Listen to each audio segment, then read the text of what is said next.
welcome to Iced Tea with Coach. Well, it's summertime. What do you want? Every church has a finance committee. Finance committees are there to take care of the money. But boy, if there's one committee you don't want to meet with regularly, it's the finance committee. Why? Because they're always full of bad news. They're always going like, well, we don't have enough money, Pastor. We're going to have to do away with this. We're going to have to cut back on this area. We're going to have to tell all the committees that they need to cut back their budget by 20%. Finance committees are bad news places. How can we turn that around? How can we help the finance committee to be productive and proactive and do the job that they're really designed to do? Stick around and I'll tell you on Iced Tea with Coach. I'm Steve Petty, and I have 3 goals for these videos: to help you become a better pastor and leader, to save you time and money, and to help educate, motivate, and energize you to motivate and energize your church. If you find these videos helpful, I hope you will subscribe to my channel, and if you have questions or comments, you can add them below or email me at steve@revstevep.com. So during August this year, I want to talk about finances. August is a great time to think about finances. You've got a finance campaign coming up this fall. You need to do it well. But I want to give you 5 essential things to work on for finances, and I'm going to do that each week in August. Today, I want to talk about the Finance Committee.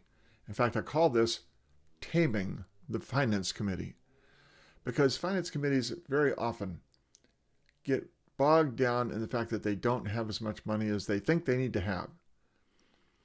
Theologically, they're in trouble. Philosophically, they're disastrous. Psychologically, oh my gosh, they can devastate a church. So, what do we do with the Finance Committee? We need to help them out. Run into a number of things that I've heard from finance committees over the years, and they just drive me insane. So I want to go through some of them with you this morning. Things heard at finance committees that just simply aren't true. Number 1, you have to run the church like a business. Well, yes, I mean, you do need to do the books. You need to know what the income is. You need to know what the expenses are. These are important things, but the church is not a business. The church is totally different. The church actually is more like a farm. Well, a farm's a business too. The farmer needs to know or think that he's going to be able to make a profit. So he plants, he waits, he harvests. The church is more like a farm. We're going to harvest basically twice a year: Easter, Christmas. Those are the big Sundays. Those are the big offerings. Those are the times in which the church is probably going to have a surplus of money. You can actually run a deficit in 10 months of the year, make it up at Easter and Christmas, maybe even Thanksgiving, and have a surplus going into January. So if you're looking for a linear year for your finances, you'll never get it. In fact, if you look at the summertime, it's always going to run in the red. So you can have a finance committee that gets real excited about summertime, not a lot of faith in the harvest in the fall, and they start cutting back on the ministries right at the point that you're designing all of those wonderful things you want to have happening in September and October and November. So you need to rein in the finance committee and tell them, no, it's not a business.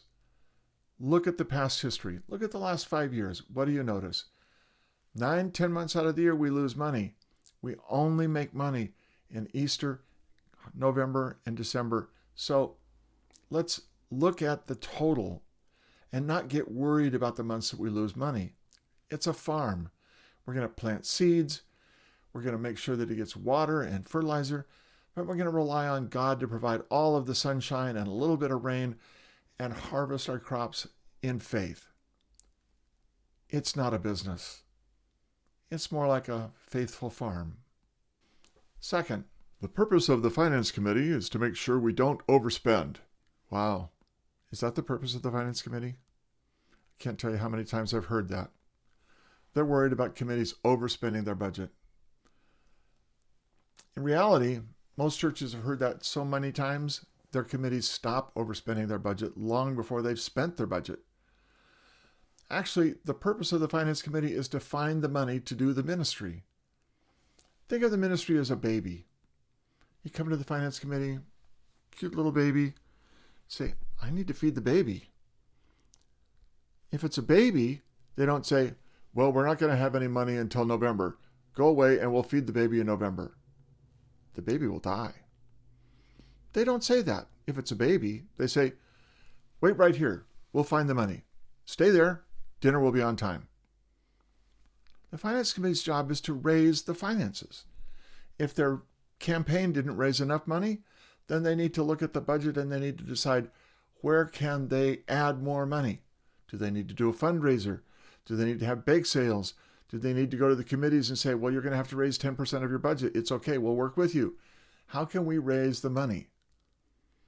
There's lots and lots of ways to raise money, and there's lots and lots of pockets to put money in if you're a church. But the job of the Finance Committee is not to be cutting the budget every time there's a shortfall. The job of the Finance Committee is to feed the baby and make it grow and become a useful, strong adult that does the ministry of Jesus Christ.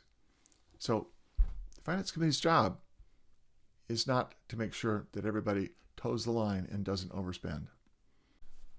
Third, every finance meeting, we have to examine every line item to make sure that people stay in their budget. Wow, that's a great way to get bogged down in minutia. It's also a great way to forget what the Finance Committee is. Their job is not to be involved in minutia. Their job is not to look at every line item in every committee. In fact, it's their job to make sure that the bottom line is in place and that they have an understanding about where the money's going to come from the rest of the year. That's their job. Nothing else. Keep it simple. But in order to help them, we need to redefine their role in terms of those line items. One of the things I did was to tell them, look, it's not your job to do every single line item for every single committee. It's their job to handle their budget and understand their line items. So when we design a budget and we give each committee a set dollar amount. And we might have an understanding of how that's spent. We might have 5 or 10 or 15 line items under their committee, but we don't monitor that. The Finance Committee looks at the bottom line. Where are they in terms of their whole budget? All we want to make sure is that they spend their whole budget. Wait. Spend? Yes, not overspend. Not look at every line item. Are they spending it? I'm more concerned that the committee actually does the work that we designed for them and that they spend the budget they were given. If they spend the budget they're given, we'll all be fine. I'd rather they spent the whole budget than underspent the budget. Finance committees sit around and want them to underspend their budget so that they'll have more money. But that does not help grow the ministry of the church. That is not why people come. They do not come because of your budget. They come because of your ministries. Your ministries need to be fed, and you feed them with money. So tell the Finance Committee, stop looking at line items. Just look at committee budgets, the whole budget. Look at the whole ministry team. Where are they? Look at the whole budget of the SPRC. Where are they? Are they spending their whole budget? If they overspend in a month, do they understand that? One of the ways to make this happen, and most finance committees don't do it, but they need to, is to print out the line items for every committee and give it to the chairs every month and say, this is where your budget is this month. How are you doing with spending it? And then the chair knows, oh gosh, yeah, it's time to buy curriculum. Or don't be concerned about that. I just spent all of the money for fall on the curriculum and we won't have any more expenditures for the rest of the year. So I know I'm overspent, but we're fine. We're right where we need to be. Every committee needs to be responsible for their own line items and not the Finance Committee. Disabuse them of that notion. Free them up. There's a few hundred line items they don't need to look at every month. Just look at the big ones and say, how are we doing?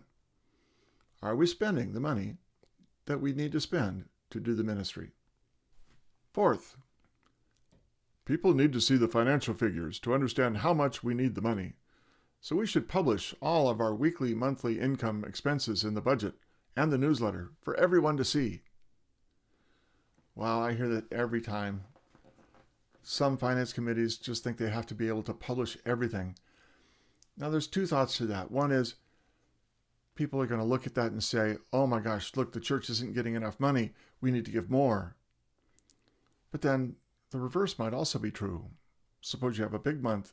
They all look at the budget and they say, oh, well, we just had Easter. We've overgiven to the budget. We can stop giving for a month because the church has too much. In reality, the church has a funny year budget, and most people don't understand it. And if you give them figures that they don't understand, they get confused. Case in point, I served a church once in which everybody gave the first of the month. So the first Sunday of the month, we get like 80% of the budget. It came in. And then the next week, it got smaller. And the next week, it got smaller. And the fourth week of the month, hardly any money came in at all. If we publish the last week's finance figures in the bulletin every week, people after the first week would think, wow, this church is flush. Look at all the money we got. Second week, they think, oh my gosh, something must have happened. People are giving less. At the end of the fourth week, if somebody just looks at the fourth week, they've missed the first three, they think, oh my gosh, this church isn't making any money at all. Look at that. It's terrible. Does that encourage them? Or do they look at those figures and think, well, I wonder why no one else is giving to this church? Maybe something's wrong. People don't understand the boom and bust nature of church finances. So giving them finance figures without explanations, where you have to sit down and explain every single thing to them, is confusing. And in reality, it's not helpful. And the bigger reality is, nobody gives to your budget. They didn't join your church because of your budget. They didn't join your church so that they could give money. They joined your church because of the programs. Your bulletin and your newsletter need to be filled with the programs that you have that reach out to people and make a difference in people's lives. If you do that, the money will come in. Trust it. You don't need to publish finance figures. They just confuse people. Fifth, we need people to honor their commitment and obligation to the church and pledge more money to the budget. Membership is a commitment. Well, yes, it's a commitment. But there's a secret to this. Ken Callahan really drove this home to me years and years and years ago, and it's so true. Very often your finance committee are people who join the church and they have a strong commitment-based understanding. They give to the church out of a sense of commitment and obligation. But 90% of the people in the pews don't give out of a sense of commitment and obligation. They join the church because they love the people. They join the church because they love the ministry. They join the church because of a whole bunch of reasons that have to do with emotions. Commitment and obligation are rational, logical. Compassion and caring is emotional and relational. People give to the church because they have a relationship with the people and the church. They give out of a sense of love. So when we appeal to people, the Finance Committee wants to appeal to them out of commitment and obligation. You need to help them understand that that's not why most people give. Most people give out of a sense of relationship and caring. So shift their understanding. Teach them. Help them to understand that most people give for different reasons than they do. And when they ask people to give, they need to ask people to give to those reasons. They join the church because of the purpose of the church, to be the loving presence of Jesus Christ in the world and change the world. It has nothing to do with budgets. Ask people to give to the ministry of Jesus Christ. Ask people to give out of love and caring and relationships. If you can help the Finance Committee to see that, you will go a long way towards taming your. Next week, we're going to talk about how to ask for money. That's a biggie. Many churches do it wrong. There's a right way and a wrong way to ask for money. But Jesus says very specifically, ask, and it will be given. So, we'll talk about how to ask for money next week on Iced Tea with Coach. See you then. If you like these videos, I hope you'll click the subscribe button and keep up weekly. I think you'll want to come back for the rest of the finance series. If you have any questions or comments, you can email me or leave the comments below. I'd love to hear from you. Take care, and we'll see you next week on Iced Tea with Coach.